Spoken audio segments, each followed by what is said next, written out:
Hello, all, and welcome. I just realized we should have changed that countdown music to a holiday theme because we are here at the Holiday Readiness, a special e-commerce delivery. Today's exciting webinar is sponsored by Cloudflare and produced by Actual Tech Media. My name is Jess Steinbach. If we haven't met, I'm with Actual Tech Media, and I am so happy to be your moderator for this holiday-themed special edition webinar. Now, look, I know that it is October, and a lot of us are still busy soaking in every last ray of fall sunshine before we switch gears into the winter holiday season. But I also know that there's a difference between how we prep for the holidays, maybe as humans, and how we prep as organizations. Now, as humans, we might be a little frustrated if we see holiday decorations or hear deck the halls before, Halloween. But as organizations, we prepare and we prepare early. We plan for the rush, the growing expectations from consumers, and we strategize how to balance those needs and expectations against continuously evolving security considerations. Basically, way before you start making your own holiday shopping list, you and your team are pouring the eggnog, breaking out the tinsel, and planning ahead. And that's key because, as we all know, Cyber Weekend is coming. And today, we have an early holiday present to add to your stocking. We have 3 expert speakers that are here from Cloudflare to help you and your organization make a list and check it twice. Now, I know that you are all as excited as I am to get into this holiday preparedness discussion, and I have just a few housekeeping things to review before we get started. So go ahead and grab your milk and cookies, picture a nice crackling fireplace beside you, and let's jump right in. All right, so first up, I'm going to ask you to look at your audience console along with me. Take a look at that questions tab. Now, the absolute best part of a webinar like this is the chance to ask questions directly of the experts like we have with us here today. And I know that this session is going to get all your inquisitive minds fired up, so be sure to get all those questions in. I do want to remind you that if we are unable to get to your question during the live session, don't worry because the Cloudflare team will be following up with you after the webinar. A quick reminder that the questions console is also a great place to say hi to your friends in the Actual Tech Media community. Wish them all a merry holiday season or happy Halloween, wherever you're at emotionally with the holidays right now.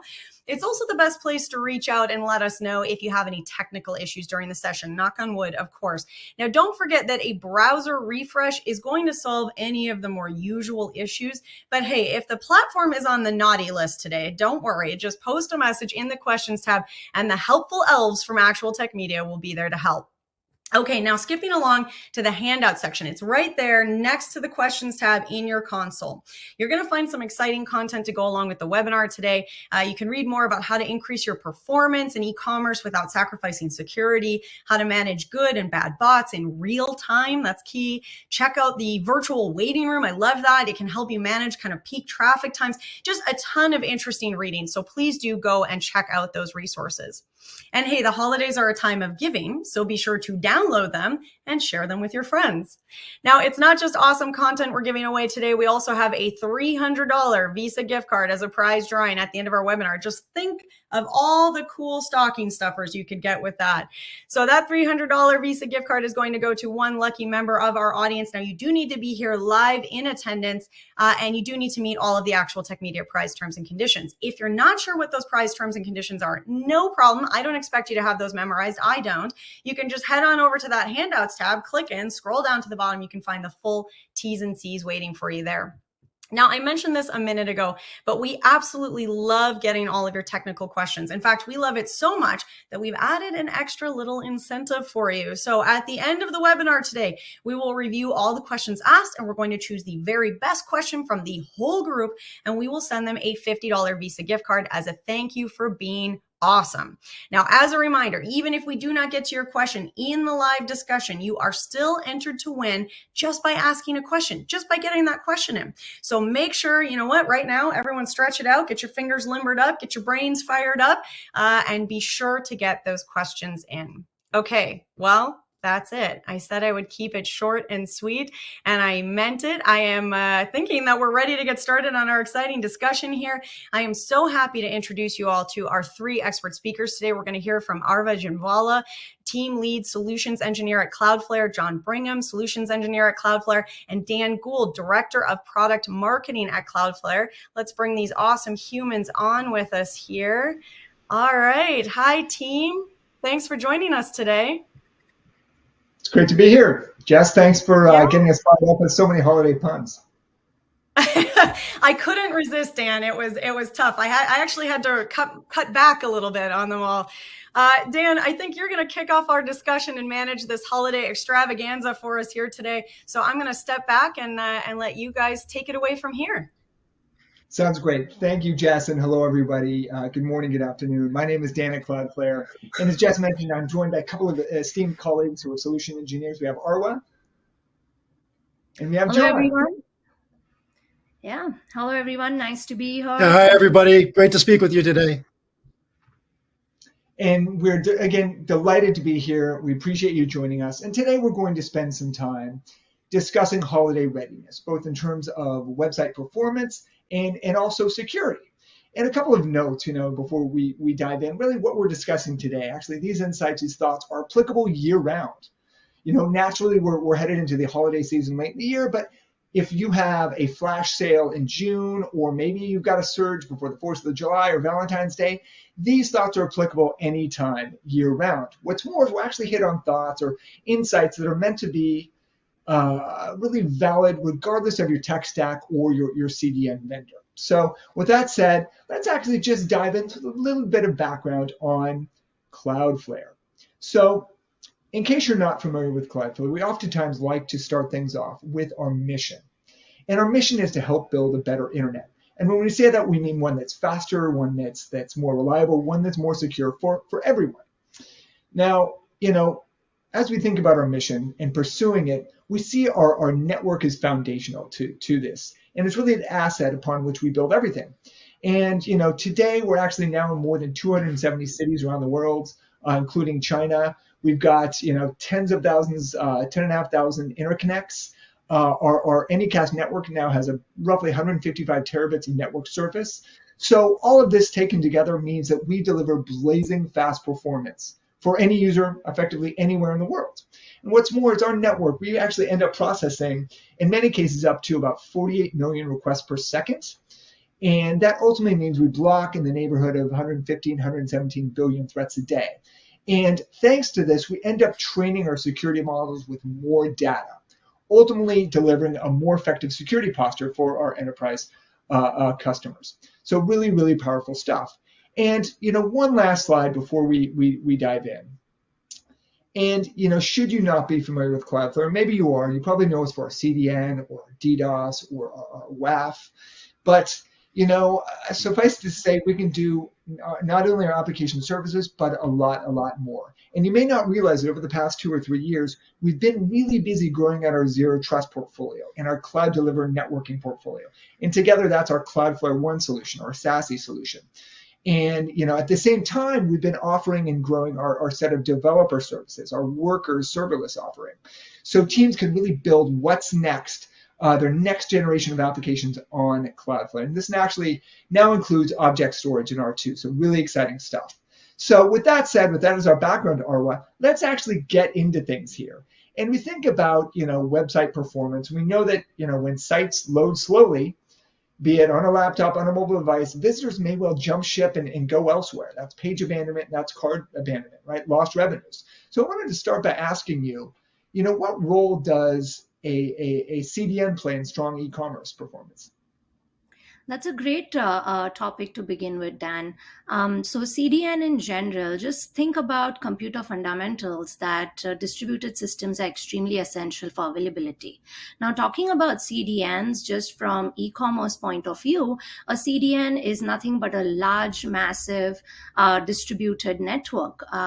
You mentioned in one of your slides earlier that Cloudflare has points of presence in 275 cities globally.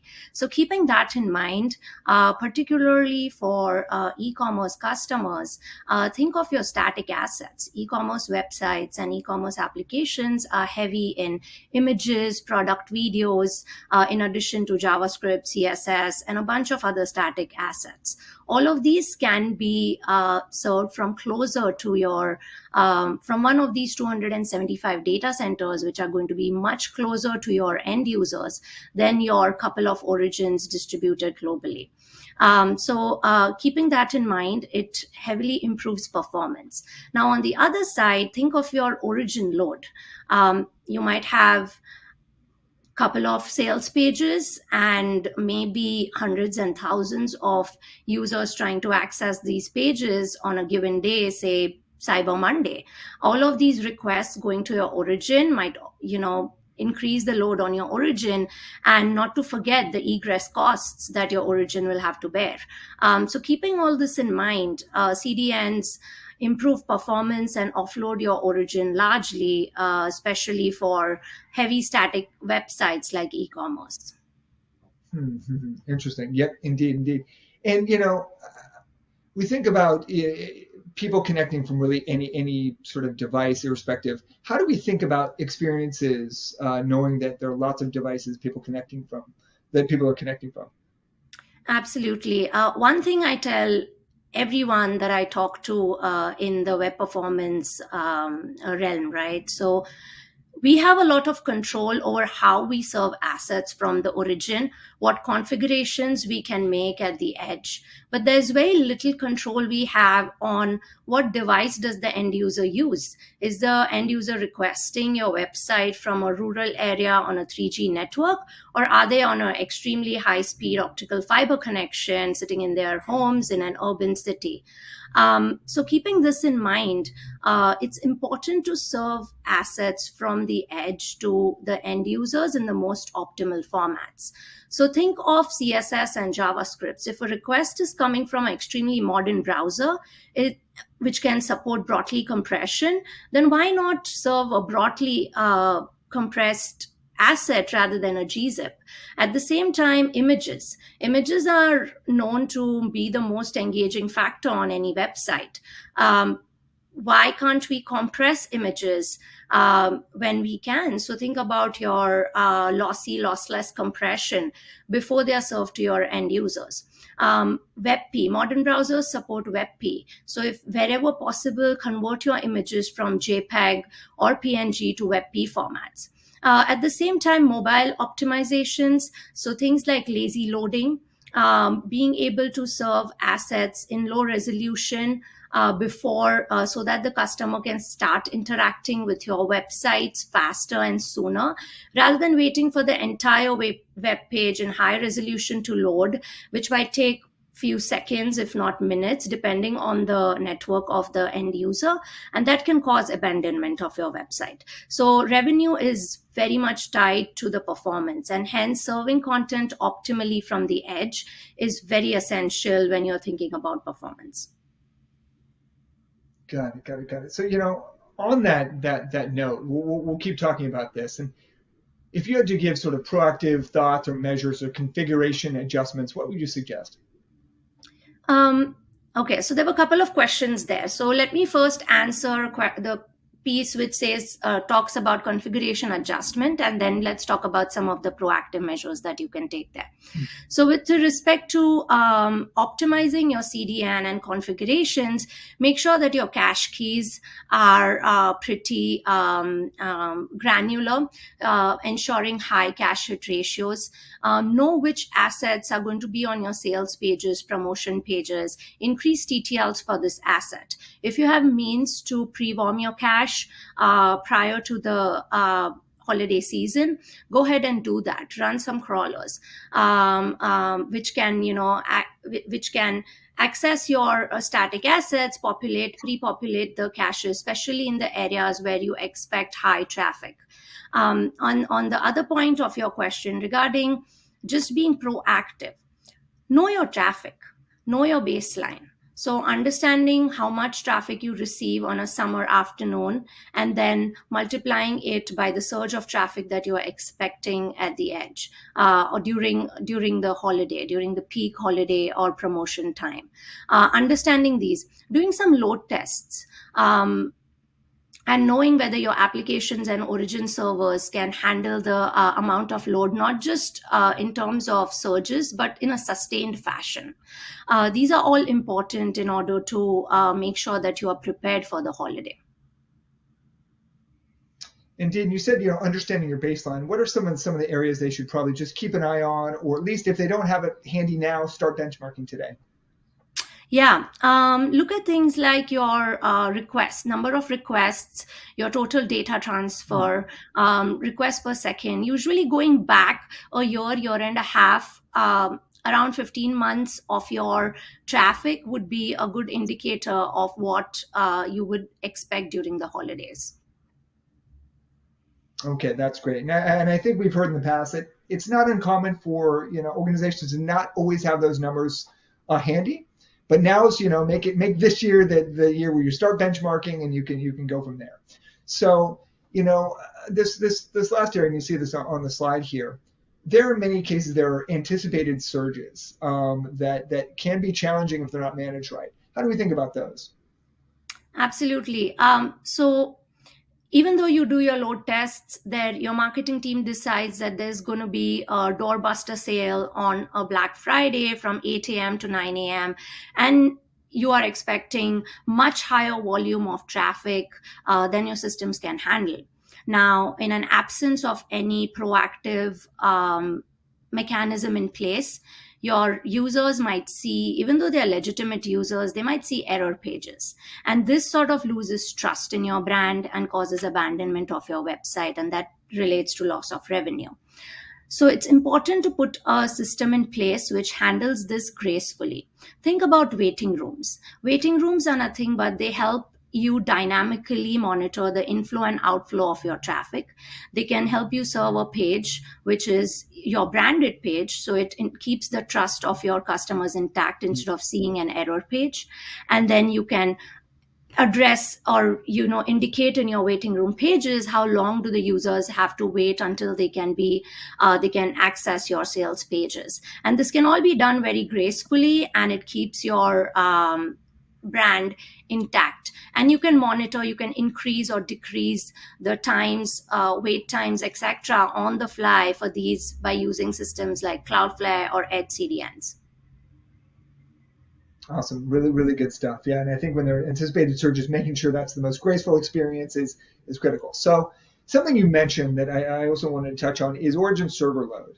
And how do we keep tabs? How do we efficiently keep tabs on how our origin servers are doing, origin server health? Yeah, this is extremely essential as well. We spoke a little bit about the edge and how you can optimize content to be served to the end user, but we can never neglect the origin health. Again, use third-party systems. Your CDN is another great place where you can start this from, but run health checks for your origin. Make sure that your origins are not overloaded. You'll have a contingency plan in terms of disaster recovery. There is failover mechanisms in place. Think about load balancers. Load balancers, not necessarily just active, passive, or dividing your load 50-50 between two origins, but also more dynamic load balancers, which would identify which origin is responding the fastest and then send traffic to that particular origin, or which origin is closest to your end users, and therefore it will reduce the latency with which the content is served to your end users. So this is extremely important. The other aspect, which is very highly integrated with the piece of making sure that your origins are up and running, is the security piece. Make sure that only your CDNs on port 443 can access your origin servers and no other traffic can bypass that. Other things, some things which are out of our control are like third-party scripts, which again, they have direct access to your origin. Your crawlers, while they are great and you want search engines to crawl your websites, but at the same time want to keep the bots out. Security is an important piece, along with making sure that you're ensuring availability of your origin from performance and a health check point of view. That's good. And actually, that's a great segue, John. I'd love to bring you in here as we transition into security a bit. We obviously can't think about performance without security. And, wanted to start by asking you, it seems like, we hear this term volumetric attacks. I think we've thought a lot about it at Cloudflare. What is your thoughts on volumetric attacks and what organizations should consider as they think about the holidays? Well, the first thing to think about is that when a publicly known surge in user traffic is expected to your business, it has the potential to attract attacker interest across threat vectors. And DDoS attacks are really a unique challenge here because mitigating a volumetric attack is made even more challenging when it occurs in parallel with an anticipated lift in desirable traffic. The potential for DDoS attacks to impact the availability of critical business infrastructure makes it essential to have a means of mitigating the impact of this attack vector quickly so that your business can stay online and available to conduct business during the holidays. Okay, indeed. So it sounds like we just need to make sure that volumetric attacks won't be a concern, right? And there's lots of ways to do that. Now, it feels like there's just a whole host of security concerns that vendors should think about. And we know forever that application attacks are problematic, and we are reminded of this every time there's a vulnerability. How do you talk to organizations about application attacks prior to big surges and accounting for them? Yes, application attacks remain a persistent threat vector that continues to evolve. Web application attacks are so dangerous because they not only compromise potentially your business continuity, but they also put at risk business assets and data. Worse, many application attacks are derived from widely known vulnerabilities and executed on low-cost tools, providing attackers with an exploit vector that is relatively easy to execute while offering the potential to cause significant negative impact.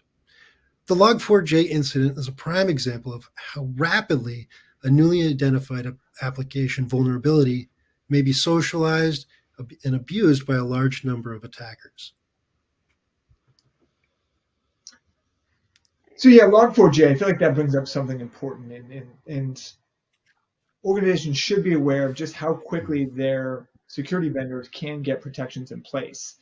Given the fact that, as you say, we saw exploit attempts happen within minutes of the disclosure of the vulnerability. Now, let's move along to something that really, I think, each and every year over the past few years has been really problematic, and that is the scourge of bots. So if we go to the radar.cloudflare.com site, our internet portal on internet trends, we know that bots comprise roughly a third of the traffic on the internet. And we know that they absolutely come out around the holidays. So, John, what are some of the most common sort of thoughts you have or conversations that come up on the topic of bots? Yeah, what's most troublesome to me about bots is that while we're drawn as security professionals to think about stopping the bad bots, we must all acknowledge that there are also many good bots that are essential to business operations. And these good bots drive a secondary security impetus to not interfere with their behavior. Now, aside from the challenges distinguishing the good bots from the bad bots are continuously working to make it harder and harder to distinguish their actions from those of legitimate users. And because of all of this, universal actions are almost never the right response when we think about how we need to handle bot challenges on our sites. And the risks to businesses from bots are numerous and tremendously impactful. We're talking about issues like credential stuffing, credit card checks, inventory hoarding, price and content scraping.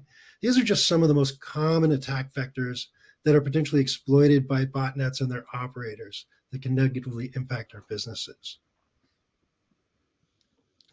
Yeah, and so we know bots can be true. When we think about go ahead, Dan. Please.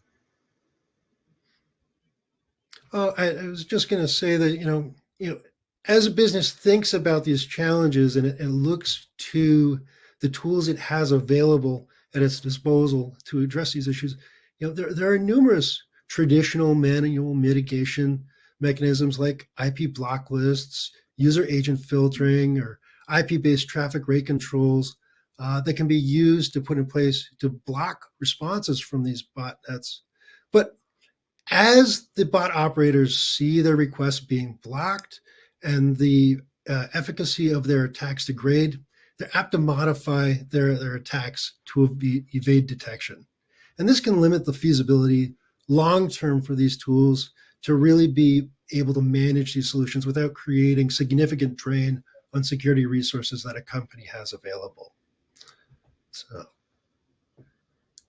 Yeah, indeed. And attackers will, update their IP addresses as soon as they see them being blocked. And yeah. Yeah. So with that in mind, Dan, for many businesses, it's necessary to look to more advanced bot controls, and this is really the only way to escape the game of playing whack-a-mole with the bot operators. A dedicated bot solution should provide visibility into bot traffic that informs strategic responses. Advanced responses go beyond just blocking the bot and make it more difficult for the bot operator to understand that they're actually being blocked and not getting through. We're just looking for a tool that provides layered detections, including heuristics, machine learning, anomaly detections, and JavaScript detections. That also has the capacity to respond to these specific issues that are coming from different botnets with unique customized responses so that each particular bot challenge can be met in a customized manner. So bots are a tremendous problem. And I want to switch gears a little bit to the topic of APIs. And I imagine you probably talk to a lot of e-commerce vendors who have, who find APIs central to their business models. How do you talk to them about security? Yeah, APIs are absolutely essential to almost all websites today. In fact, I believe over 55% of Cloudflare's traffic is API traffic, and that stat has probably only gone up since the last time I looked at it. In order to protect your APIs, you'll need to know what's running on your sites. And it's incredible to me how often I hear that security teams only learn about a new API as a result of it coming under attack. To avoid shadow APIs, the security team needs to have its own independent means of discovering new APIs that have been deployed prior to their being exploited. Now, the sensitivity of APIs has made them an established target with many essential vulnerabilities to consider. Familiarizing yourself with the OWASP top 10 list for APIs is a great idea if you're looking to enhance your own or your security team's knowledge on the subject. In fact, one of the kind of great opportunities that APIs present is that APIs often have a very well-defined acceptable uses. And that limits how they should be called properly from your sites. And this allows you to consider implementing security controls that ensure that your APIs are being called with acceptable variable inputs and that they're being consumed at rates that are not abusive to your critical systems or in such a way that would indicate they might potentially being used to siphon off data from your systems. APIs offer security professionals the opportunity to move beyond using traditional deny rules to stop the bad guys and start thinking about implementing allow rules to only allow legitimate acceptable traffic to execute. Indeed, yeah, and I think as we'll hear more and more about APIs as time goes on from retailers. And John, they're actually, and I said there are a whole host of concerns. I think there are two more areas we'll need to mention before we move away from security. And e-commerce and Mage card attacks. I think that's something we wanted to hit on also. Yeah, so Mage cart and data skimming attacks have made a big splash in the press and made it necessary to consider all the third-party resources that are running on your web pages. Today, any code running on your sites, whether it's been written by your developers or by a third party, needs to be included as a part of your business's attack surface area. To protect your customers and avoid financial penalties to your own business, it's important to have a means of monitoring the JS code being added by third parties to your sites. And like APIs, the first step to protection is to understand what scripts are running on your sites today. To this end, I'd strongly encourage our audience to consider signing up for one of Cloudflare's free assessments to detect and report on what scripts are running on your sites and what, if any, malicious scripts or vulnerabilities may be in place today.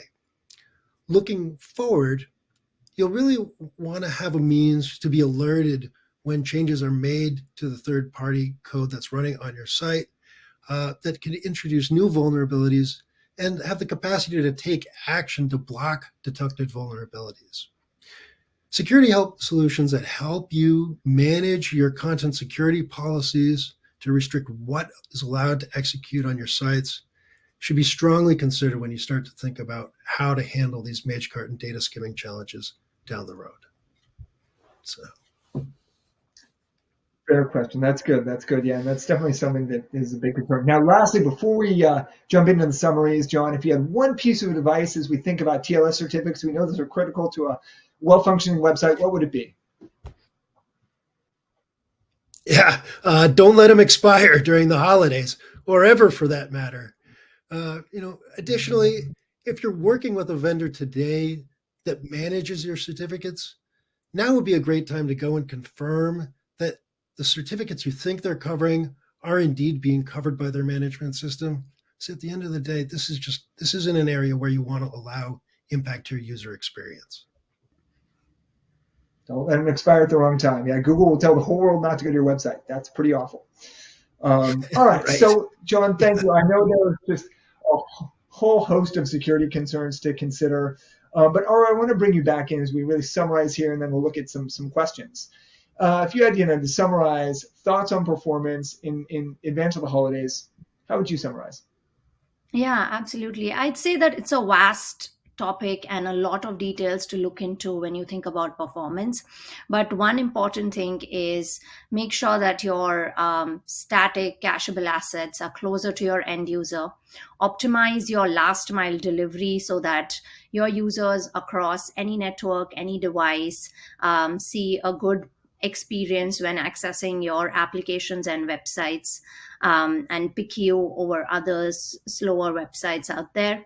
And most important is know your traffic patterns. Be proactive. Make sure that you understand what load your applications and websites can handle. How much traffic are you going to expect on a particular during a sale, during the peak traffic surges, and put proactive measures in place like waiting room pages to handle your traffic gracefully. And last but not the least, even though it's not mentioned on the slide here, but make sure that you have a disaster recovery plan in place. Use load balancers. Make sure you have failover mechanisms in place. So proactive, proactive, proactive. That's my advice on performance. So yeah, with that said, John, let's cut you quickly. If you had to summarize takeaways for security, what would they be? Yeah, before we had our little glitches there, you can never be too proactive on the security front as well. So I love hammering on that point. That's such a great final piece to end on and to really bring everything together. But for me, if I were to take three big bullets away from the security universe, one, set your perimeter wide enough to truly encompass everything that your business includes. When we talk about addressing challenges from things like DDoS attacks, we have to recognize that if we're relying on our own infrastructure to protect ourselves from these attacks, we run the risk that the concentration of all this traffic coming in can overwhelm the tools, even if they function and properly block things. And not only that, but that doesn't prevent our ISP and other critical partners from being overwhelmed from these attacks. So take advantage of the solutions that exist today to expand your business parameter beyond your physical parameters and really give you a safeguarded region to protect yourself. Second, employ as many managed protections as you can to maximize the intelligence that you're receiving from your vendors. Not only that, this is going to help you minimize the delay to react to new threats, as you're going to be able to incorporate their intelligence into your security responses in a more quickly and timely manner. And finally, recognize that your security professionals, while they're probably the smartest people on the planet, they still only have two eyes in the front of their head, and they need to be focused at one place at one time. Give them a set of controls that provide them as much visibility to your attack surface across the board. And so those would be my three major takeaways, Dan. Great, that's awesome. And I think, I'd like to transition into some Q&A here. We've seen some interesting questions come in on both the performance and the security. And, as I look at these questions here, Arwa, let me send one your way. And it's, there are actually two related questions. I'll ask one and we can look at the second one.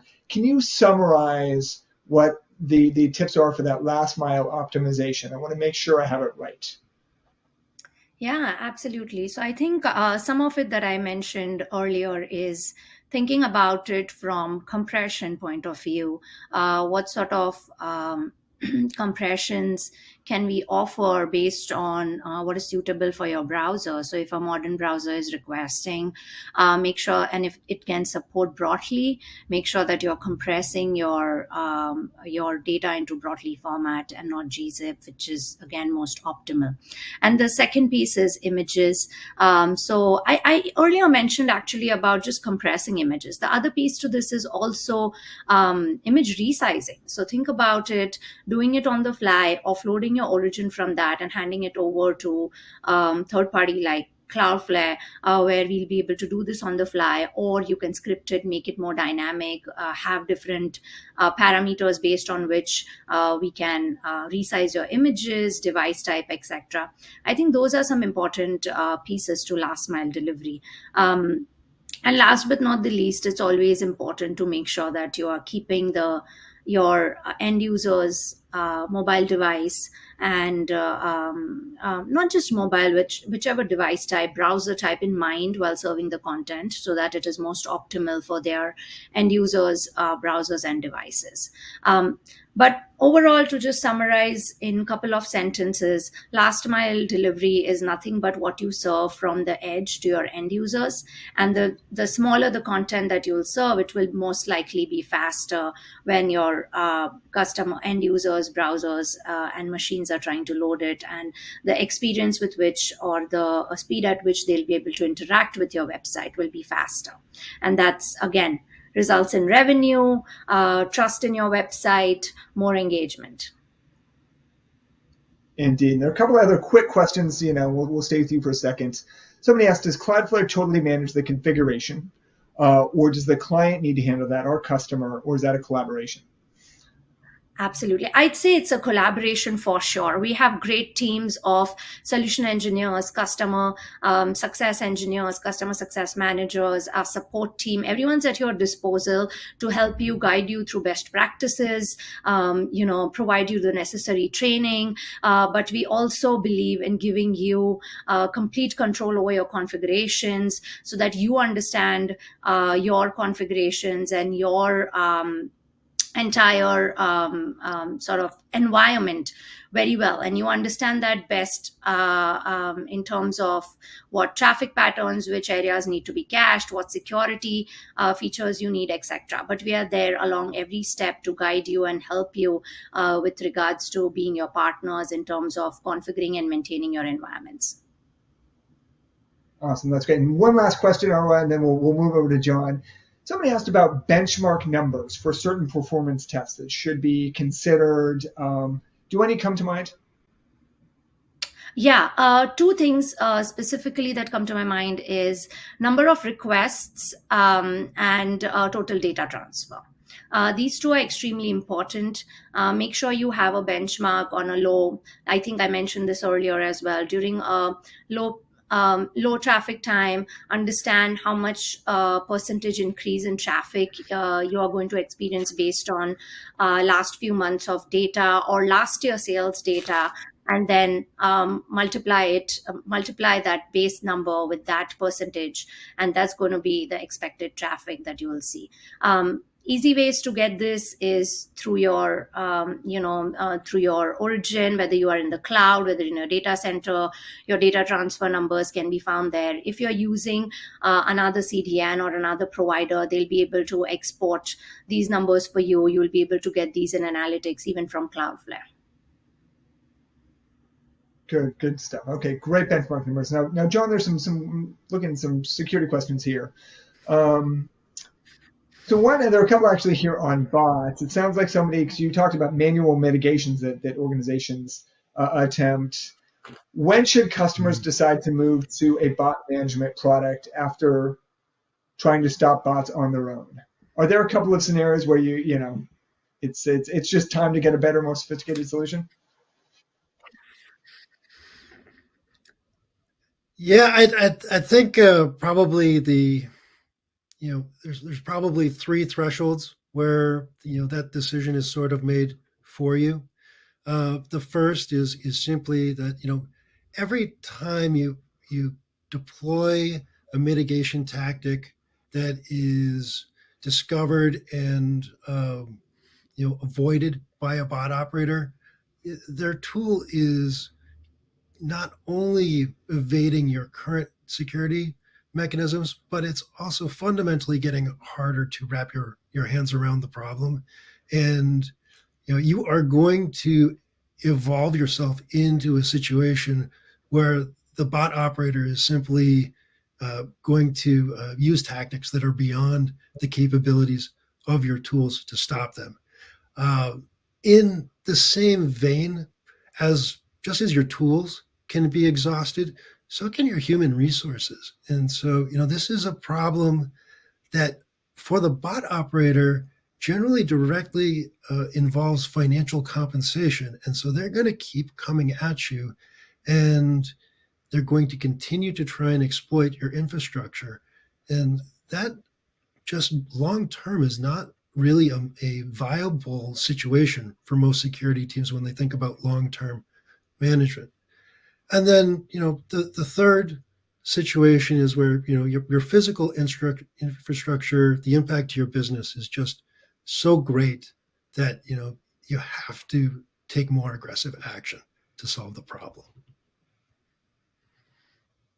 Indeed. And there's actually a related question. What are the main things that are looked at to determine a bad bot?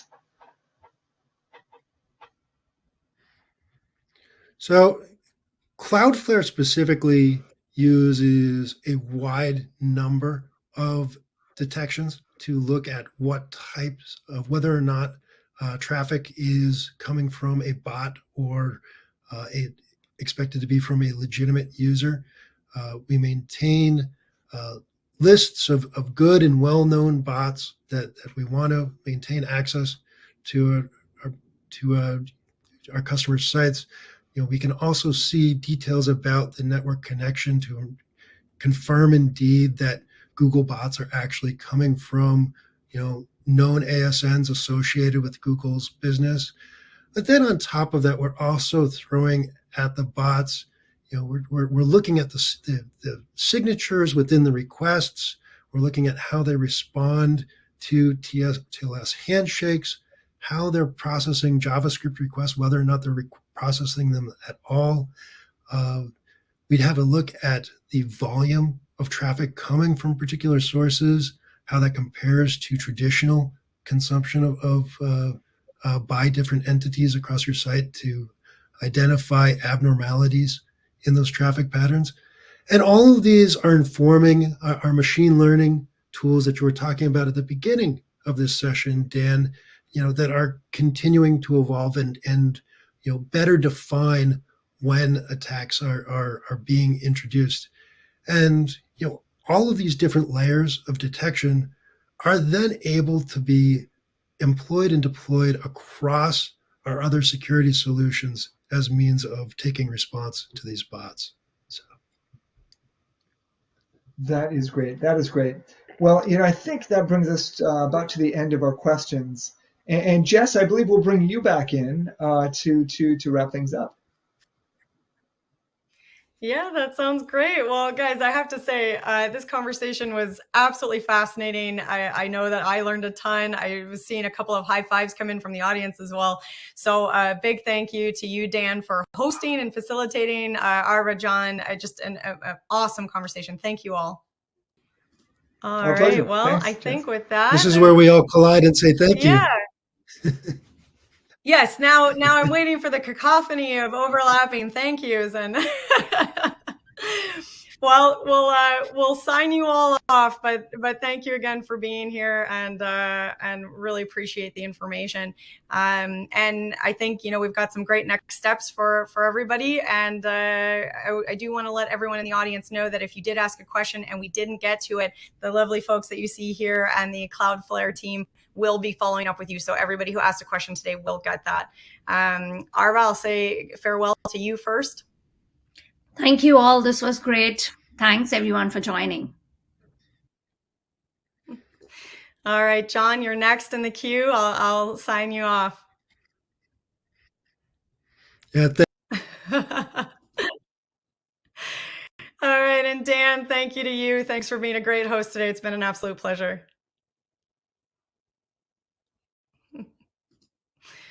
All right. Well, that's it for our wonderful holiday preparedness chat. I hope that you're all feeling a little more ready for the upcoming holiday season. I know I do. Well, maybe not as a human, but that's just because I live in cold areas where the holidays mean snow and then more snow and more snow. And I'm just not ready for that yet. But, as an organization, I think we all now have some tools in our tool chest and lots of great tips to think about. And again, I do want to thank everybody who asked a question today and remind you that we will make sure that those get to the Cloudflare team. Now, I know that a few of you are going to be looking for some more awesome content right away. So I'm just going to remind you again to head on over to that handouts tab. If you haven't checked it out, you can read more about Cloudflare for e-commerce, how to increase performance without sacrificing security. You can read about stopping bad bots by managing, good bots and bad bots in real time. And you can check out the Cloudflare virtual waiting room. This is a really cool feature to really help manage that peak traffic time, and lots more. So lots to explore. Be sure to download some of that reading for after the webinar wraps and be sure to share that with friends and family. All right, well, I know what you are all waiting for. You've all been very patient and the time is here. We do have a prize giveaway. I'm going to remind you one more time that you do need to be here, present, attending in this wonderful holiday extravaganza in order to qualify to win here. And our winner of a $300 Visa gift card is Albert Zhao from Delaware. Albert Zhao from Delaware, congratulations. As always, we will be in touch about claiming your prize after we wrap. And with that, on behalf of the Actual Tech Media team, I really want to thank Cloudflare for making this webinar possible. And a giant thank you again to Arva, to John, to Dan for an absolutely fascinating discussion. I learned a ton. And again, bouncing that high five on over to you all for attending and asking some wonderful questions. Webinars like this are so exciting to be a part of because they give us this opportunity to learn from one another, to connect, to learn from the questions that other people ask, and kind of prepare for these future things together. Whatever the holiday madness brings your way, hopefully you're feeling a little more ready now. I know that I've had just an absolute wonderful time chatting with you all today, and I can't wait to see you all again. And until then, I hope you have an absolutely beautiful rest of your day.